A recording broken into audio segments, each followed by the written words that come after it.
Roger the poet got a terrible cold while sitting in the dining room with his back to what he thought was an open window, but was actually glass. This was around the time that glass windows were new. He thought he was getting a cold during the meal, but he didn't dare ask for the window to be closed.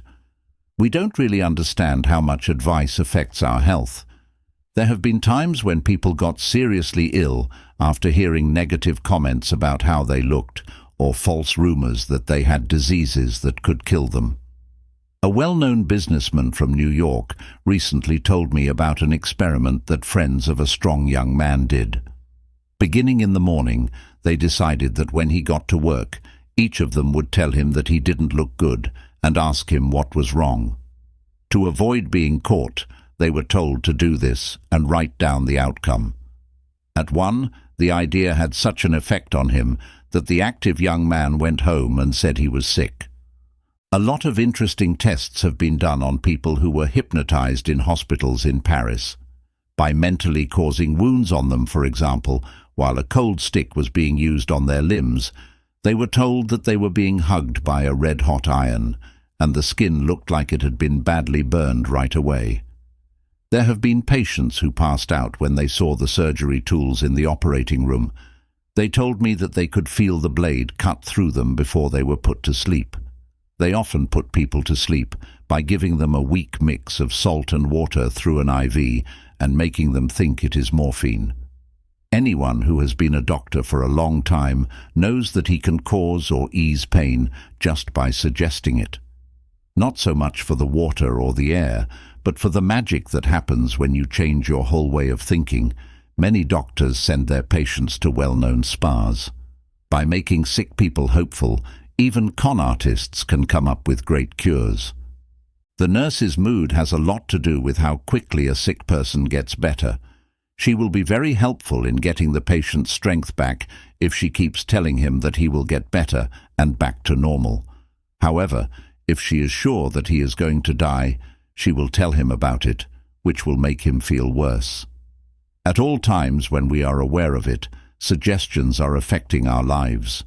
What we see, hear, and feel is just an idea that leads to the outcome that fits its own nature.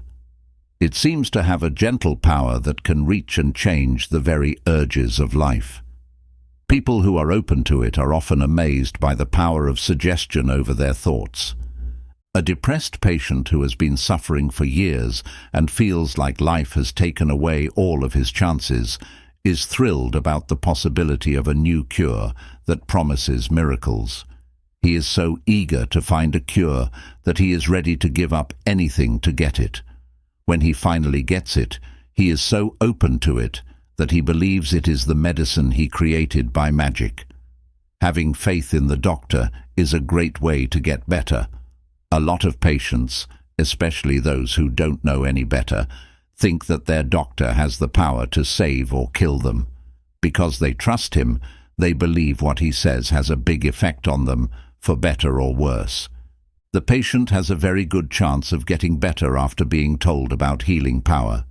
The doctor will always, and at times, fiercely tell his patient that he will definitely get better.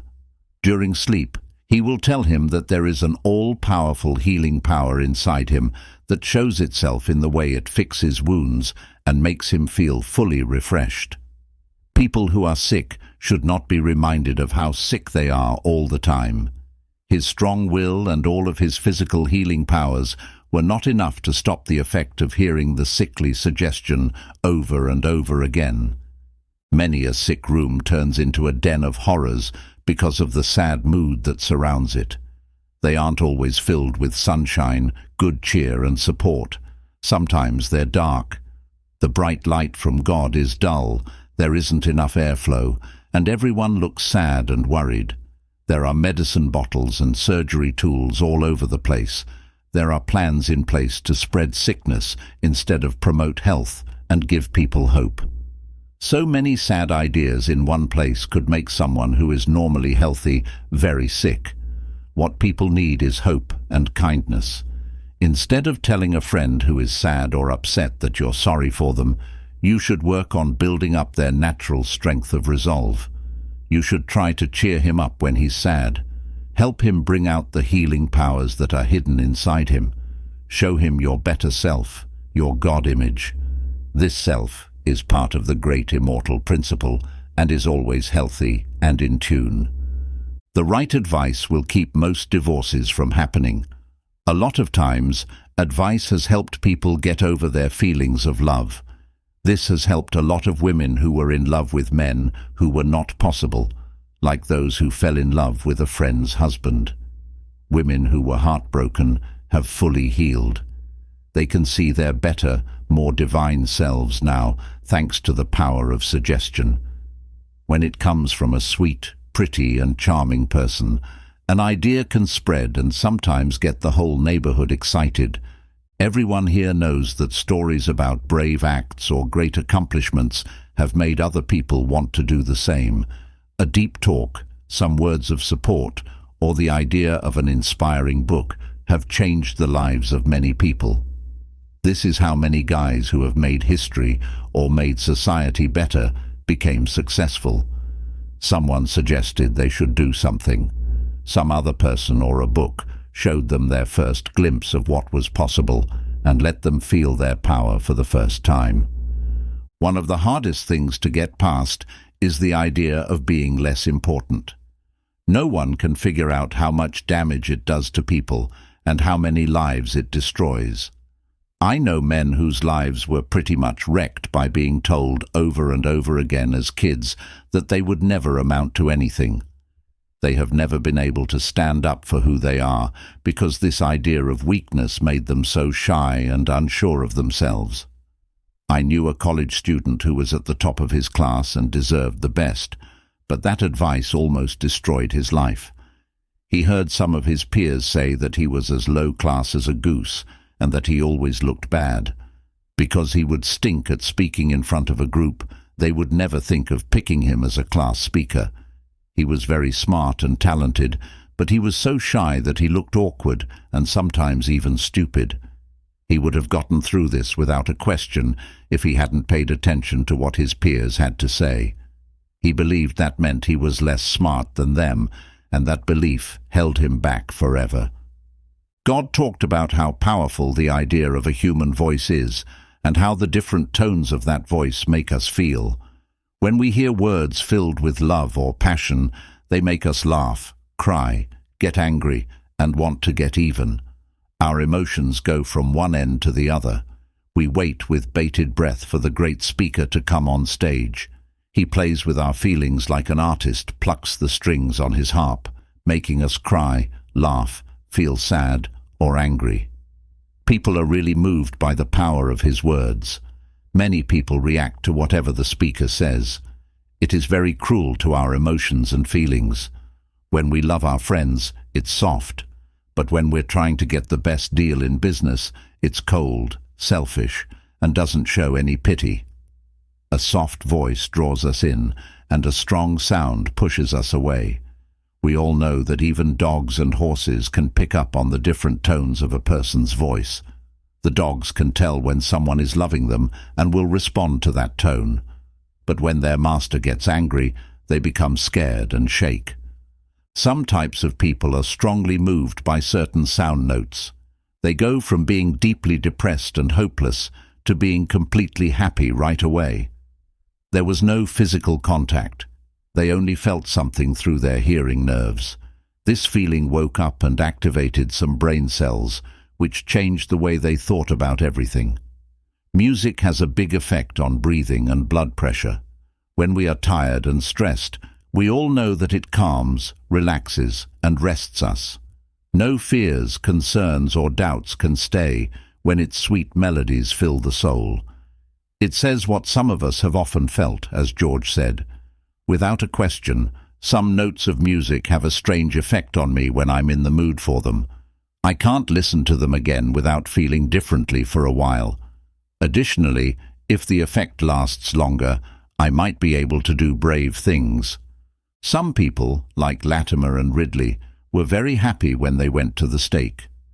Amidst the noise of the cracking logs, people watching were amazed to see smiles on their faces that showed an indescribable peace as the flames got hotter. They were also amazed to hear signs of praise and thanksgiving. "No, we don't get sick," said one actor, "because we can't get sick." Patty and a few other stars could afford to do that, but most of us can't. It's our job, and even though I could have stayed home sick like everyone else, I haven't. I've gotten through the attack because I had to. It is true that willpower is the best medicine, and people who work in theatre know they need to always have a lot of it on hand. One tightrope walker had lumbago and could barely move, but when it was time for him to walk, he used all of his willpower to push a wheelbarrow through the line several times, as shown on the show. He was so tired when he was done that he had to be carried to his bed. I read about a poor man who went to hang himself, but instead found a pot of money. He threw away the rope and ran home quickly. When the person who hid the gold lost it, he killed himself with the rope that the other man had left behind. If you want to feel better, succeed. If you want to feel worse, fail. Most of the time, goals that come from the heart are good for your health and happiness. In general, our hearts and bodies are where we find our wealth.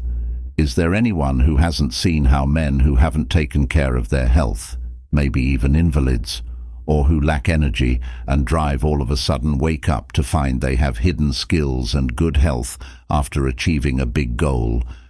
The same thing can happen to people who aren't healthy but have been thrown into major roles of duty when parents or family members die, or when they lose their possessions and have to do things that seemed impossible before. Education is good for your health. The health of boys and girls who were too thin to handle attention from their parents and friends often gets better at school and college.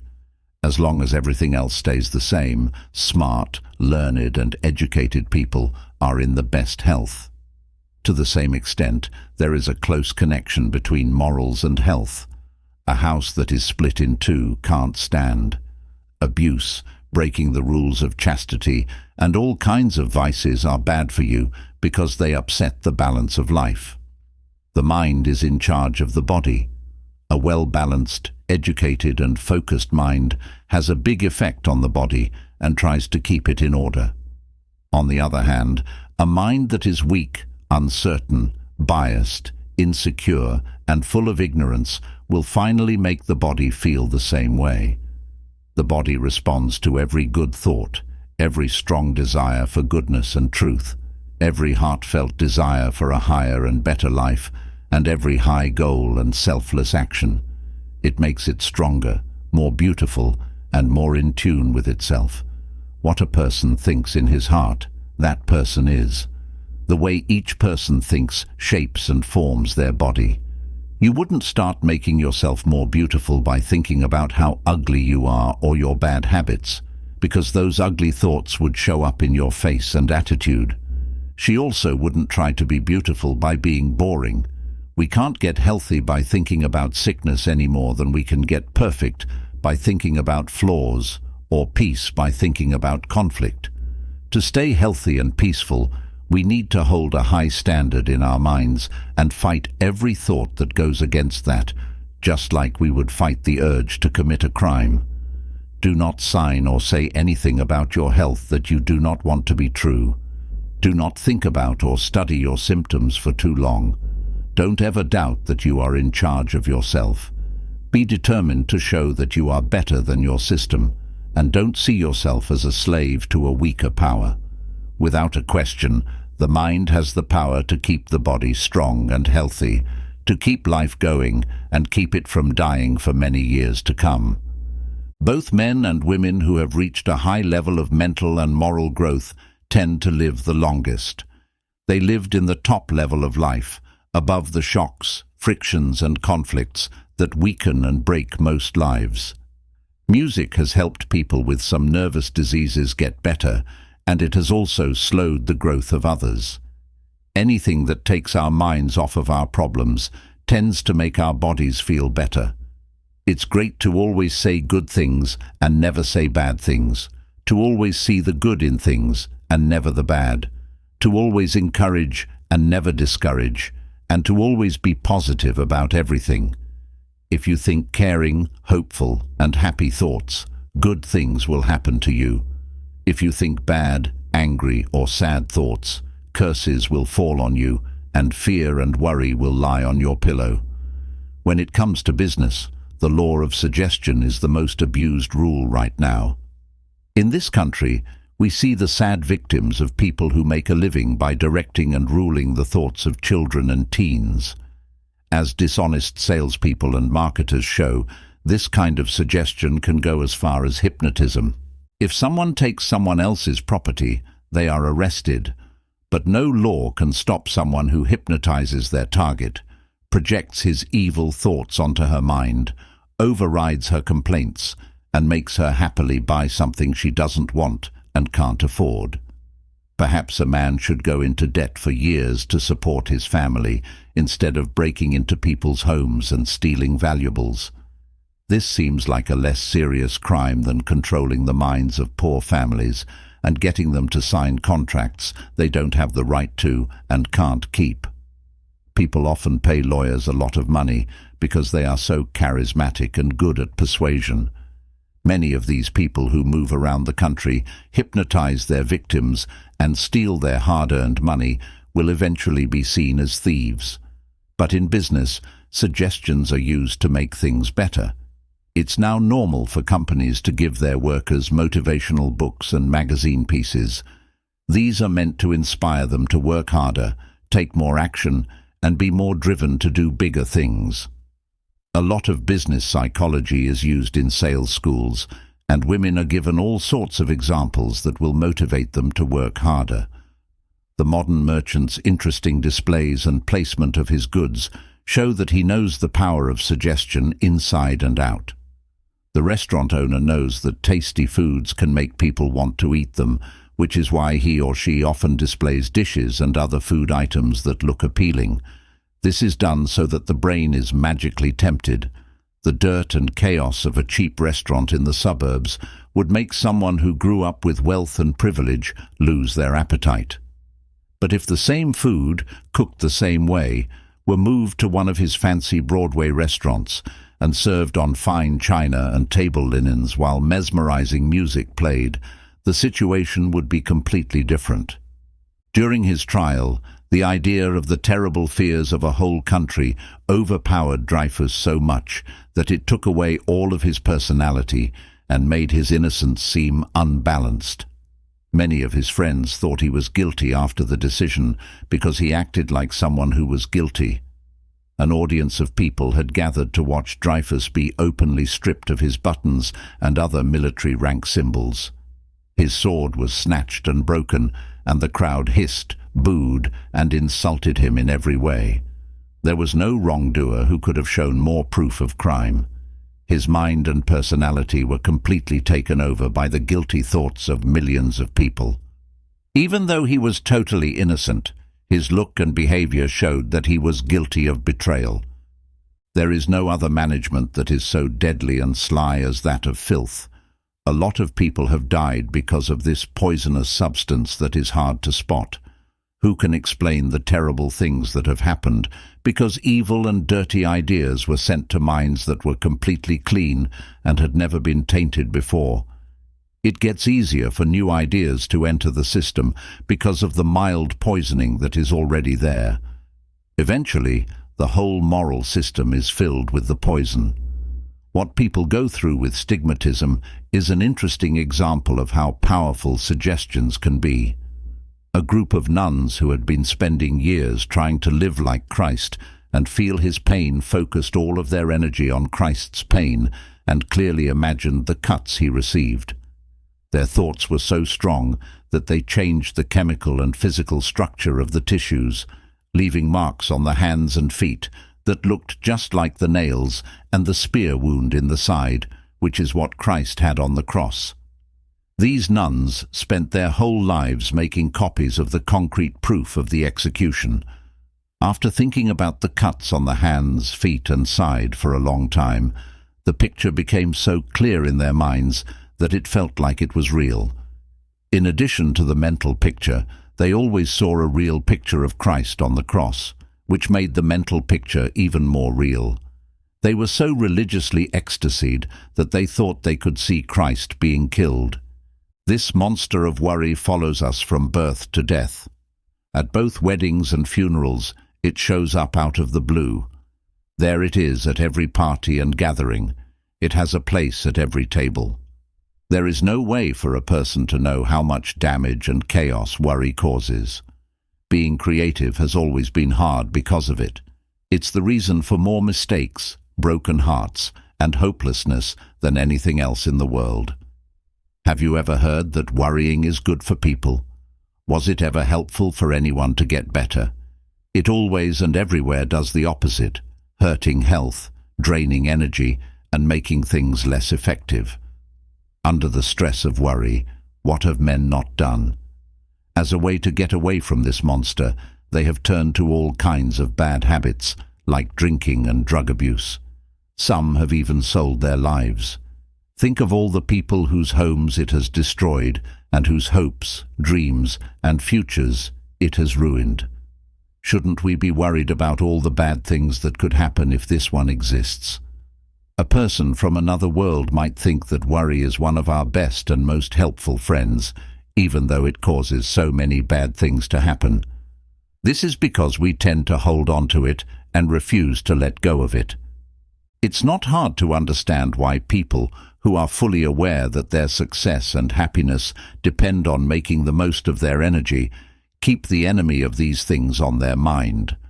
Not surprisingly, they get into the habit of worrying about bad things that probably won't happen. They know that worrying and being restless will take away their peace of mind, strength, and ability to do their work, as well as important years of their lives. Man cannot use the power that drains his nervous energy on pointless worry.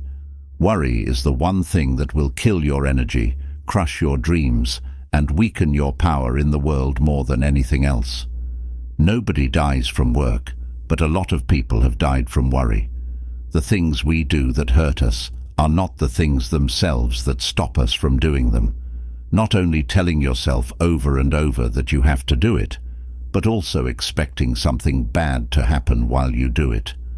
Many of us deal with unpleasant jobs in a way that's similar to an athlete who starts a run from so far away that by the time he gets to the finish line, he is too tired to jump the ditch or stream that will test his skills. Not only does worry make you feel tired and waste energy, but it also makes you work less efficiently and less well. It is impossible for a man to be very efficient at work if he is stressed. Before the mind can do its best, it needs to be allowed to do so. A brain that isn't working right can't think clearly, strongly, or rationally. When brain cells are poisoned by worry, they can't focus with the same force as when they are fed pure blood and are healthy. Some well-known scientists, including Professor Omar Getzi, have shown that negative feelings change the chemicals in body fluids and make dangerous chemicals that stop good growth and action. Dwelling on failing is one of the worst ways to worry. Ambition, meaning, and goals are all stifled by it. Thinking about their past lives is a bad habit for some people. They punish themselves for their mistakes and keep doing it until they can only see the bad parts of their past lives and not the good ones. These people only see the bad side. The picture that caused the problem will become more deeply ingrained in the mind and harder to get rid of the longer it stays there. We're not sure that the universe is run by a force that we can't control, that every moment of worry takes away from our chances of success and makes failure more likely, that every bit of anxiety and restlessness hurts our bodies, makes us less productive, and lowers our overall performance. Because of this, people let small fears and annoying things wear them out at such an alarming rate that they reach old age before they're ready. Look at the women in their early 30s who look old, tired, and wasted. It's not because they worked hard or had problems, but because they worried all the time, which didn't help anyone but made their homes more troubled and unhappy. I read about a woman who was deeply worried and made a list of all the bad things she was sure would happen and take away from her happiness and health. She accidentally lost the list, and when she found it again a long time later, she was shocked to find that none of the bad things she had written down had come true. I think this experience would be good for people who worry too much. Take a moment to write down all the bad things you think could happen, then put the list away. You'll be surprised at how few of them actually do. It's sad to see strong men and women who have divine traits pass on their worries and fears to others. These people are worried about yesterday, today, the future, and anything else they can think of. It's like a twisty thread that runs through life, from the beginning to the end. Says Dr. Holcomb, if we develop inside the womb in an unfavorable environment, full of fear and uncertainty, for weeks before we are born, then we are very likely to be afraid of our parents, teachers, playmates, ghosts, medical non-forms and punishments, dentists and surgeons. Our adult life becomes a state of chronic anxiety, which is fear in a milder form. We are afraid of failure in business, afraid of disappointments and mistakes, afraid of overt or covert enemies, afraid of poverty, public opinion, accidents, illness, death and unhappiness after death. Man is like a bewitched animal from the cradle to the grave, a victim of real or imaginary fears, not only his own, but those reflected in him from superstition, self-deceptions, sensory illusions, false beliefs, and concrete errors of the entire human race, past and present. Most of us are fearful children of our shadows, so handicapped that we cannot be effective in our life's work. A man full of fear is not a real man. He is a puppet, a dummy, an imitation of a man. Let go of fear of things that may never happen, just as you would let go of that which has caused you suffering. Fill your mind with courage, hope, and confidence. Don't wait for fear to settle in your mind and imagination. Don't be stopped by them. Apply the antidote instantly, and the enemies will flee. There is no fear so great or so deep in the mind that it cannot be neutralized or completely eradicated by its opposite. The opposite suggestion will kill it.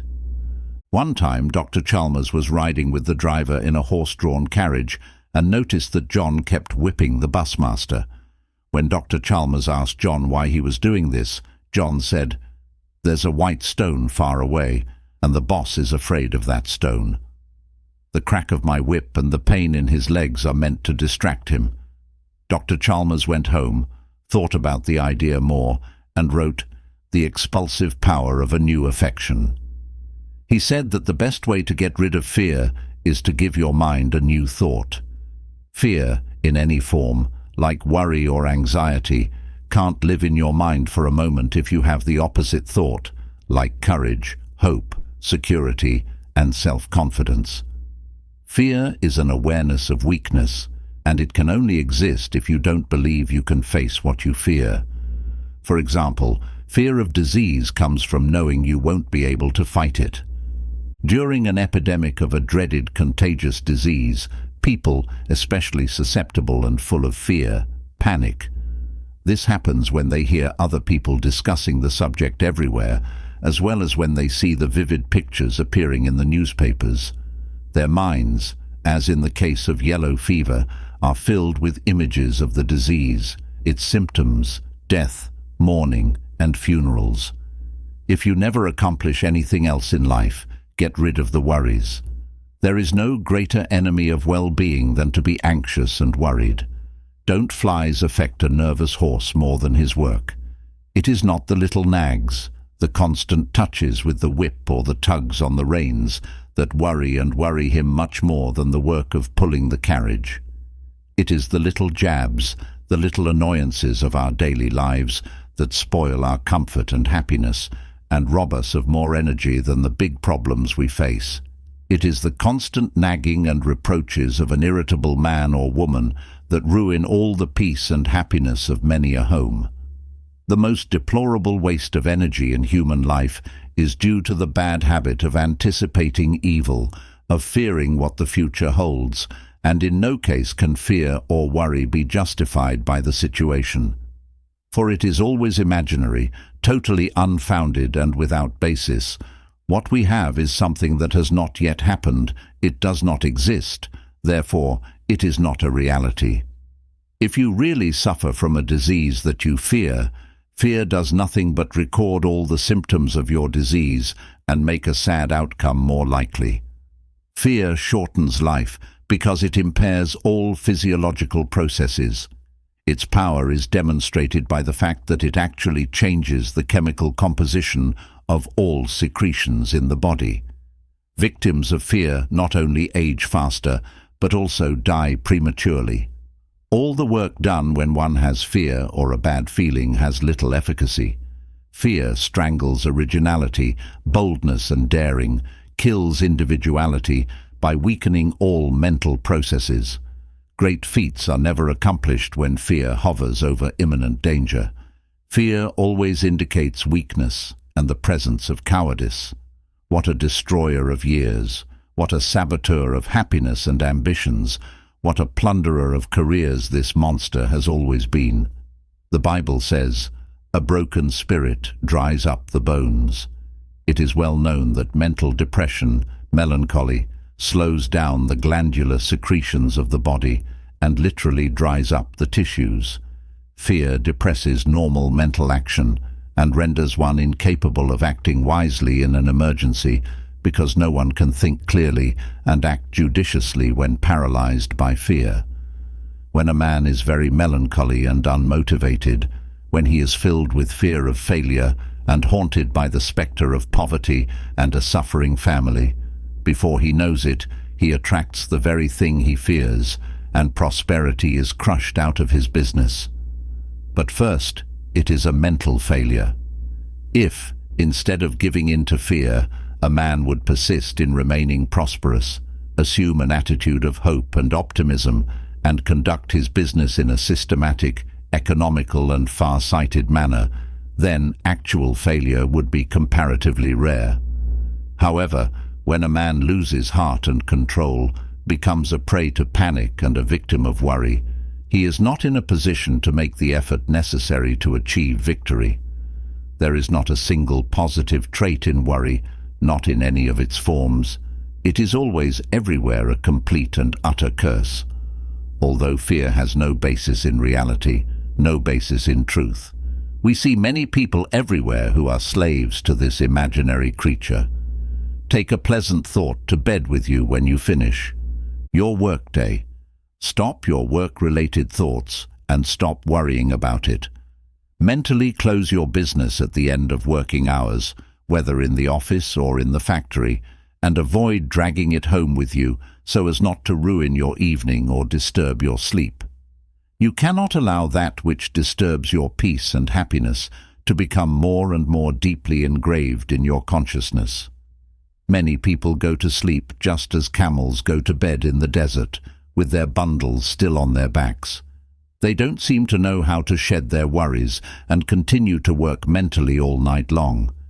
If you are inclined to worry during the night and keep your mental faculties strained, it will be a good plan to have a bow in your bedroom and unstring it every night. This way, you will remember to also clear your mind in order to maintain its elasticity and not lose your cool. If a man works hard all day and exhausts his mind all night long, when he wakes up in the morning he will feel tired and jaded, instead of having a clear and vigorous brain capable of focusing his mind with power. He will face his work with low standards.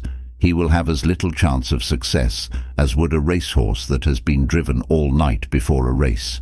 Not even a man of Napoleon's will could win under such conditions. It is of great importance to rest our brain during the night and to prevent it from wearing out and wasting our valuable vitality. Many people become slaves to nightly worry. They acquire a chronic habit of continuing to think after retiring, especially of contemplating their problems, which becomes a very difficult habit to break. It is essential for good health to make it a rule never to talk at night about work problems and things that bother and irritate us, especially just before going to bed, because what dominates the mind when we go to sleep continues to influence the nervous structure while we sleep. Some people age more during the night than during the day, which is paradoxical because they should be more concerned during the day when they are working hard. During the day, they don't have much time left to think about their ailments, work issues or misfortunes.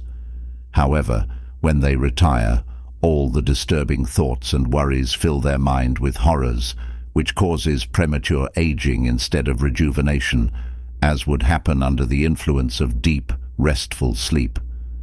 Mental discord impairs vitality, diminishes courage, and shortens life. It is not worthwhile to indulge in violent temper, in aggressive thoughts, in mental discord in any form. Life is too short, too precious, to spend a part of it on such useless affairs that only wreck the soul and health. The imagination is particularly active at night, and all unpleasant things seem much worse than during the day, because in silence and darkness, the imagination magnifies everything. On more than one occasion, we have all experienced dreams after going to sleep, perhaps recalling the refrain of a song or reliving an intense scene from a play. This highlights the powerful influence of our impressions and emphasizes the importance of not retiring to rest in a state of bad mood or unpleasant indulgences. Our mind is so sensitive to these emotions that they can influence the quality of our night's rest and how we feel when we wake up.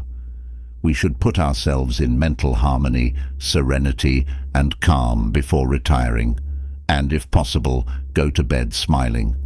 As hard as it may be to achieve, never retire with a frown on your face, with a puzzled, worried, or humiliated expression. Smooth out wrinkles, chase away all enemies of your peace of mind, and never allow yourself to go to sleep with critical, cruel, and jealous thoughts towards anyone. It is bad enough to feel hostile toward others when you are under strong provocation or in a bad mood, but you certainly cannot allow yourself to deliberately continue in this state of mind. After the provocation has ceased, the wear and tear on your nervous system and your health is excessive. Be at peace with everyone at least once a day. You cannot allow the enemies of your happiness and vitality to further encumber their miserable influences on your life and character while you sleep. Many of us moody people of a choleric and impulsive disposition sometimes find it very difficult to be decent in our dealings with others. But we can, at least when we are alone and away from people who annoy and antagonize us, forget hurts and stop harboring unpleasant thoughts and harsh feelings toward others.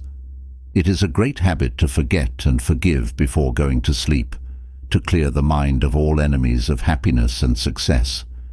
If during the day we have been impulsive, foolish, or mean in our dealings with others, or if we have maintained a vindictive and jealous attitude toward others, then it is a good time to start anew. It is a blessing to put into practice St. Paul's exhortation to the Ephesians, "Let not the sun go down on your anger."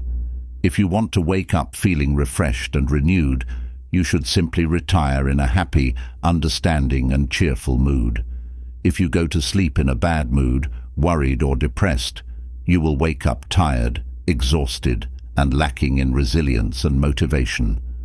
People poisoned by worry and bad moods are unable to refresh the brain. If you have a grudge against someone, forget it, erase it completely, and replace it with a thought of charitable love before going to sleep.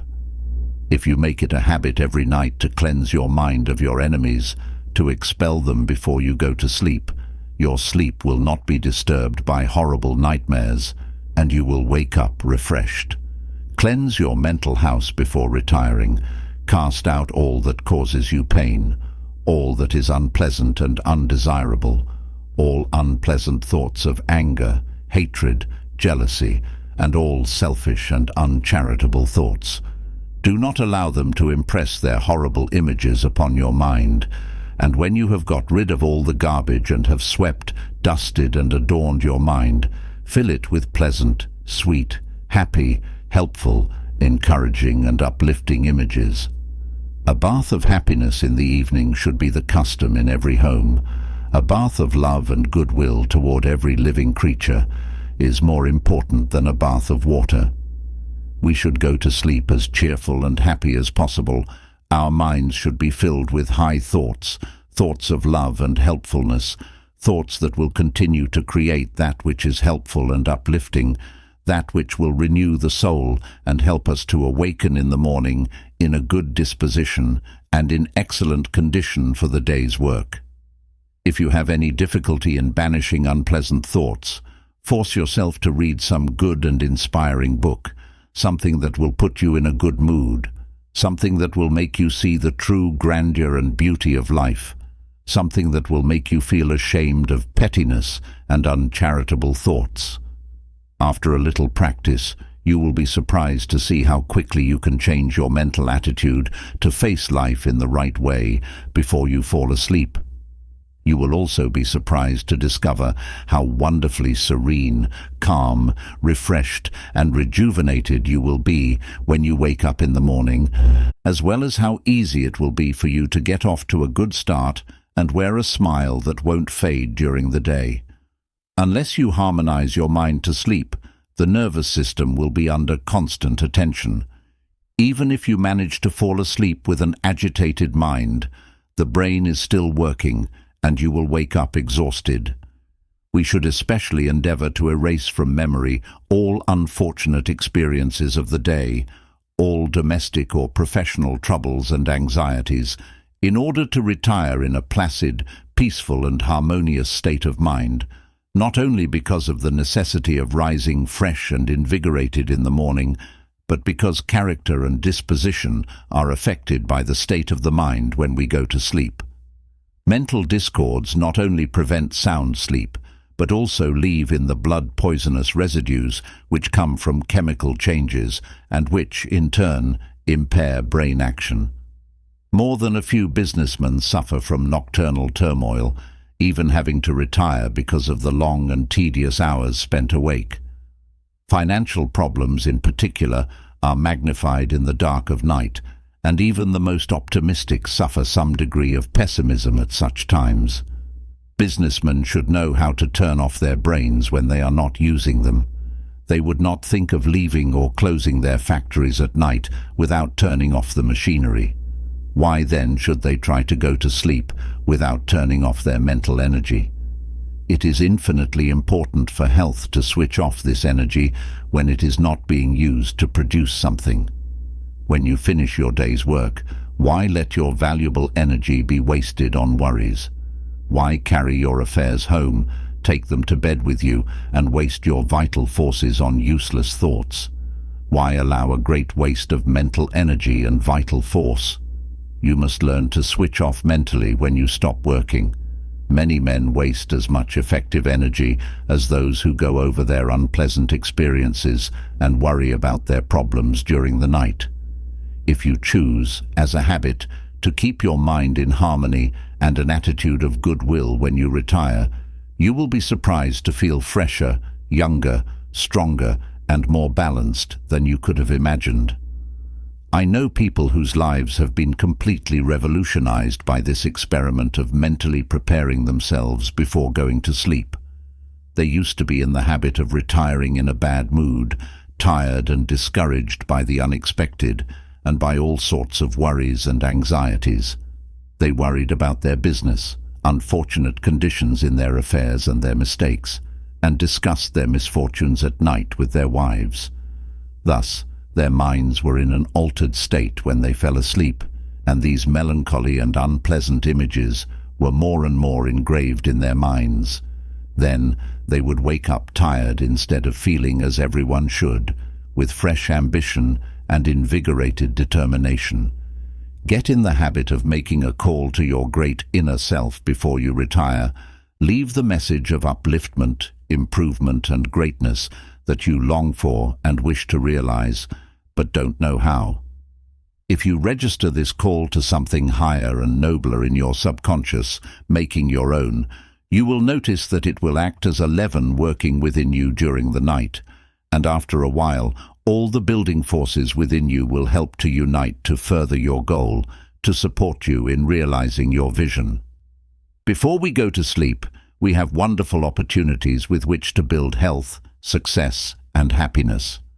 By preparing our mind, we can imprint, declare, and imagine with great intensity our ideals, visualizing with clarity who we want to be and what we want to achieve.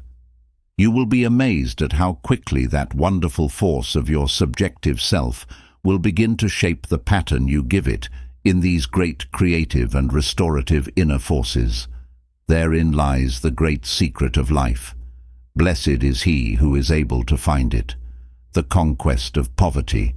No one can become prosperous as long as he continues to expect to be poor. We tend to get what we expect, and to expect nothing is to get nothing. If every step you take is on the road to failure, how can you expect to reach the goal of success? Prosperity begins in the mind and is impossible as long as the mental attitude is hostile. It is fatal to work for one thing and expect another, because everything must first be created mentally and is destined to follow its mental pattern. Most people do not face life in the right way. They neutralize much of their effort because their mental attitude is not aligned with their endeavor. So, while they are working for one thing, they are actually waiting for something else. They discourage and drive away the very thing they are pursuing by maintaining the wrong mental attitude towards it. They do not approach their work with that certainty of victory which attracts and forces results, that determination and confidence which knows no defeat. To have ambitions of wealth and yet to expect always to be poor, to doubt always your ability to get what you long for, is like trying to reach the east by traveling to the west. There is no philosophy that will help a man to succeed when he is always doubting his ability to succeed, and thus attracts failure. The man who wants to succeed must think success, must think higher, must think progressively, creatively, constructively, and above all, optimistically. You will go in the direction in which you look. If you look toward poverty, toward lack, you will go in that direction. If, on the contrary, you turn around and refuse to relate to poverty, to think about it, to live it, or to recognize it, you will begin to move toward abundance. As long as you radiate doubt or discouragement, you will be a failure. If you want to get out of poverty, you must keep your mind in a productive and creative condition. To do this, you must have steady, cheerful, and creative thoughts. You must visualize a new world before you can live in it.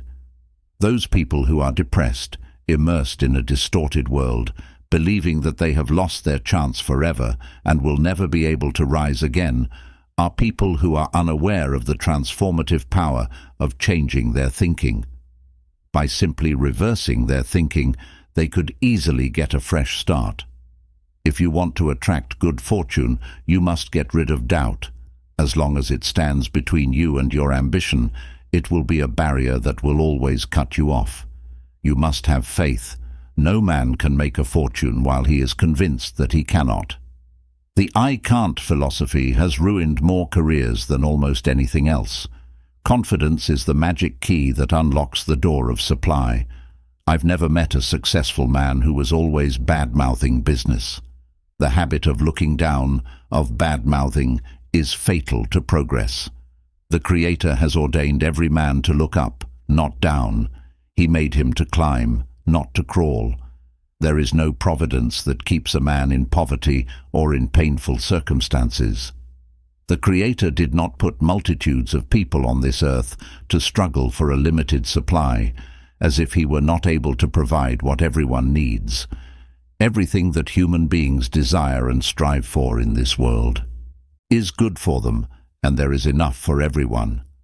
For example, what we need most is food, and we have not even mentioned the amount of food supplies in the United States. The state of Texas could supply food, shelter, and luxuries to every man, woman, and child on that continent. As to clothing, there is material enough in the country to clothe all its inhabitants in purple and fine linen. We have not yet begun to touch the possibilities of our supplies of clothing and apparel. The same is true of all other necessaries and luxuries. We are still on the outer surface of plenty, a surface that covers real supplies for every individual. When the whaling ships in New Bedford Harbor and other ports were languishing in idleness because the whale was becoming extinct, we were not alarmed lest we should dwell in obscurity. But the oil wells came to our rescue with abundant supplies. And then, when we began to doubt whether this source would last, science gave us electric light. There is building material enough to give every person a finer mansion than any owned by a Vanderbilt or a Roth. It was intended that we should all be rich and happy, that we should have an abundance of all the good things the heart can desire. We should live conscious that there is an abundance of power from whence our present power comes, and that we can draw upon this great source as often as we can. To use something is wrong when the children of the King of Kings are like sheep cornered by a pack of wolves. Something is wrong when those who have inherited an infinite supply are worried about their daily bread, are so beset by fear and anxiety that they cannot have peace, that their lives are a battle against want, that they are always under worry, always anxious. Something is wrong when people are so preoccupied and absorbed in making a living that they cannot make a living. We are meant to be happy, to express joy and happiness, to be prosperous. The problem with us is that we do not trust the law of infinite supply, but we shut down our nature so that abundance cannot flow to us. In other words, we do not obey the law of attraction. We keep our minds so tight and our faith in ourselves so small that we hinder the inflow of abundance. Abundance follows a law as strict as the law of mathematics. If we obey it, we receive the flow, but if we don't, then we cut it off. The problem is not in the supply. There is abundance waiting for everyone on the planet. Prosperity begins in the mind and is impossible with a hostile mental attitude. We cannot attract abundance with an attitude of poverty that pushes away what we long for. It is fatal to work for one thing and expect another. No matter how much one longs for prosperity, a miserable, poverty-stricken mental attitude will close all paths to it. The fabric of the web is bound to follow the pattern. Abundance and prosperity cannot come through the channels of poverty and failure thinking. They must first be created mentally. We must think prosperity before we get there. How many take for granted that in this world there are many good things for others? Comforts, luxuries, nice things, good clothes, travel opportunities, leisure, but not for them. They convince themselves that these things do not belong to them, but are for those of a very different class. But why are you in another class? Simply, why do you think you are in another class? You think you are inferior because you put limits on yourself. You put barriers between you and abundance. You cut off abundance and make the law of supply inoperative for you by closing your mind to it. And by what law can you expect to get what you think you cannot get? By what philosophy can you have the good things of the world when you are utterly convinced that they are not for you? One of the greatest curses of the world is to believe in the necessity of poverty. Most people have a strong conviction that some must necessarily be poor, that they were made to be poor. But in the Creator's plan for man, there was no poverty, no need, no want. There need not be a poor person on the planet. The earth is full of resources that we have barely touched. We have been poor in the midst of plenty simply because of our own limiting thoughts. We are discovering that thoughts are things, that they are built into life, and they are part of character. And if we harbor the thought of fear, lack, if we are afraid of poverty, of need, then we make this thought of poverty built into the skin of life, and it makes us the magnet to attract more poverty. Like him, it was not intended that we should find it so hard to make a living, that we should scrape by, that we should gather a few comforts and devote almost all our time to making a living rather than living it. The abundant, full, free, beautiful life was meant for us.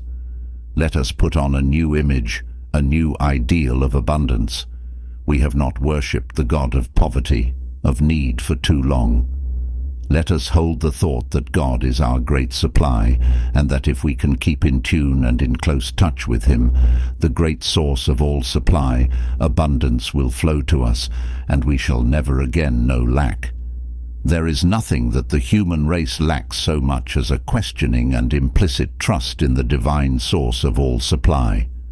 We should stand in the same relation to the infinite source as the child to its parents. The child does not say, "I dare not eat this food for fear that they will not give me more." He takes everything with absolute confidence and assurance that all his needs will be supplied, that there is much more where these things came from. In general, we do not have a positive opinion of our capabilities and abilities, and do not expect the best of ourselves. We do not demand enough of ourselves, which leads to scarcity and lack of abundance in our lives. We must demand enough and not be content with too little of what is worthwhile. We were intended to live an abundant life, to have in abundance all that is good for us. No one should live in poverty and misery. The lack of all that is desirable is not natural in the construction of any human being. Erase from your mind all shadows, all doubts and fears, and suggestions of poverty and failure. When you have become master of your thoughts, when you have learned to master your mind, you will see that things will begin to go well for you. Discouragement, fear, doubt, lack of self-confidence are the germs that have killed the prosperity and happiness of thousands of people. Every man must play the part of being rich. If he is trying to be a successful man, you must play the part. If you are trying to show wealth, you must play it grandly. You must feel and look abundant. You must think abundant. Your bearing must be full of confidence. You must give the impression that you are a confident person, that you are capable enough to play your part. Suppose the best actor were to be written a play in which the principal part were to represent a man who makes his fortune, a great, vigorous, persevering character who will conquer all by his presence alone. Suppose this actor, in playing the part, were to dress like a man of little prosperity, walk across the stage hunched over as if he had no vision, no energy, no life, as if he had no real faith that he could ever make money or succeed in business. Suppose I walked across the stage with an apologetic attitude, timid, overwhelmed, as if to say, "I don't think I could ever be this thing I've tried. It's too big for me. Other people have done it, but I never thought I would become rich or prosperous in any way. Good things don't seem to be meant for me. I am an ordinary man, and I have not much experience or self-confidence, and it seems to me presumptuous to think that I will ever be rich or have much influence in the world." What impression would it make on the public? Would it give confidence and radiate power or forcefulness? Would it make people think that that kind of Englishman who could create a fortune could create conditions to produce money? Wouldn't everyone say that this man is a failure? Wouldn't they laugh at the idea that he could conquer anything? Poverty itself is not as bad as the thought of poverty. It is the conviction that we are poor and must remain so that is fatal. It is the mental attitude we adopt toward poverty that is destructive.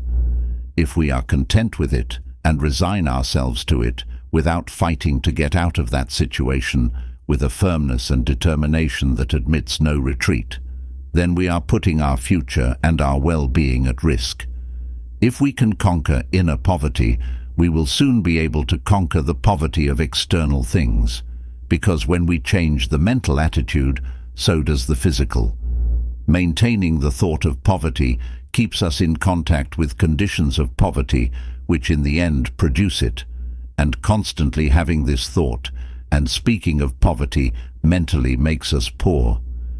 We cannot travel toward prosperity until the mental attitude is confronted with prosperity.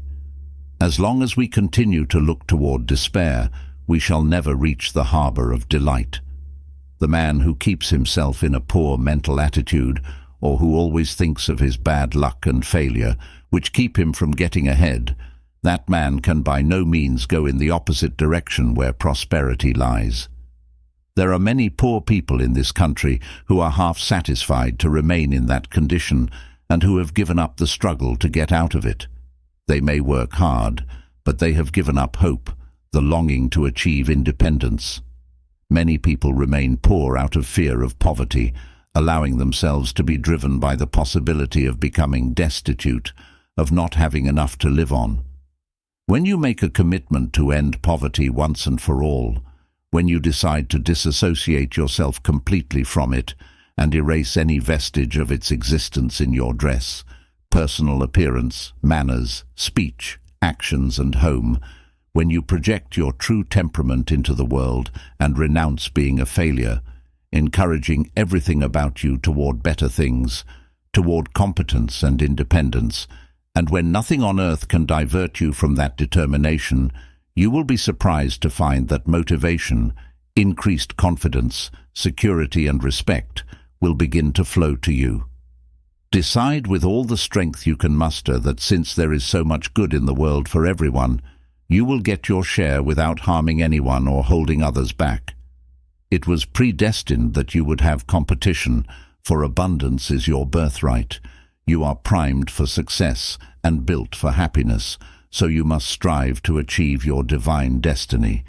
If you liked this audiobook and want to listen to others like it, check out the video description. Thank you very much for listening.